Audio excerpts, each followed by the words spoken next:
Hello everyone and welcome back to Dizzy Tales with me, Allie. I'm so glad that you've decided to join us today. Over here is my trusty sidekick service dog named Louie. You'll probably see him come in and out of the frame. He's not really a fan of the camera, but he likes to pop in when he wants to.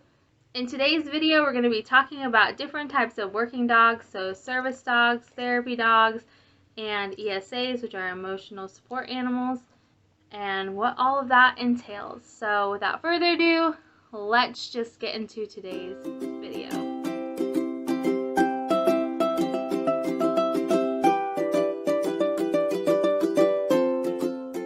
First off, I want to say that this is just like a brief overview of these different types of working dogs. Some of them do get like confused on whether or not they have public access rights or not, and also like what type of training they need to have as well.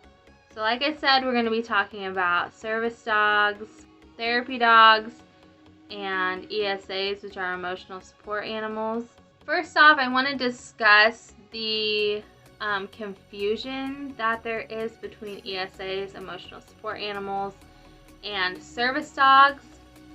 A lot of people think that ESAs have public access rights, but they do not, because comfort is not considered a task to mitigate somebody's disability. ESAs don't have to go through a lot of training, unlike service dogs where they have to be very well behaved and are trained to help mitigate their handler's disability in a certain way. A lot of ESAs end up in public even though they're not supposed to be in public, and that can be really harmful, especially to the service dog community, because some of those ESAs give us bad rap because there are ill-behaved dogs in the store, which makes access issues just even more prevalent for those who actually have legitimate service dog. Let's talk about ESAs for a brief moment, even though we just covered a little bit about them. So like I said before, ESAs are emotional support animals. They can be dogs, cats, hamsters, lizards, you name it. But most of them are commonly dogs or cats. They are covered by the Federal Housing Act, which means that if you live in a non-pet friendly housing scenario, you can have your ESA with you. I say that because there is a certain route that you need to take in order for your ESA to legitimately be allowed in non-pet friendly housing, and that is through a medical professional, whether that be your therapist, writing a note for you, a letter for you, basically prescribing the animal for your treatment, or a psychiatrist, or it could even be your primary care provider. A lot of people think that they can just go online and type in certificate for ESA or whatever. Those things aren't legit. They're just taking your money and they're scamming you for a fake letter, and it's just so frustrating. So please do not go down that route. ESAs used to be able to accompany their handler in the cabin of an aircraft, but I do know that there have been a lot of changes with those rules, because a lot of people were abusing the privilege to be able to bring their ESA in the cabin of an aircraft. So a lot of airlines are not allowing that, and they're only allowing service animals to be in the cabin of an aircraft. So depending on what airline that you fly, I don't have all this information, so please look it up for yourself. You may or may not be able to bring your ESA with you when you fly. ESAs do not need specific training. Basically, an ESA is a glorified pet that comforts you and is there for companionship. Therapy dogs. Let's talk about them. Therapy dogs are dogs that have a calm temperament and have been trained to go into various settings with their owner, whether it be a setting such as like a school, a nursing home, hospitals. They're basically there to provide comfort for people who are in those types of situations. Therapy dogs do not have public access rights. That means they can't go into a store or anything like that. They're only permitted with permission to go like I said, into hospitals, schools, nursing homes, and those type of settings.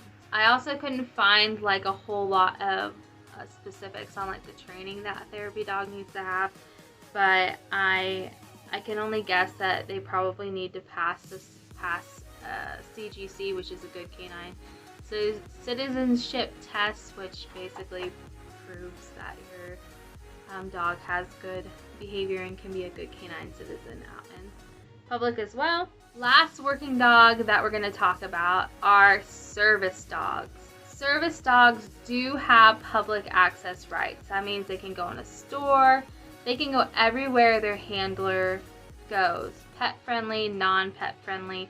They can also be in non-pet friendly housing, and they can ride in the cabin of an aircraft as well. They go anywhere and everywhere that their handler goes.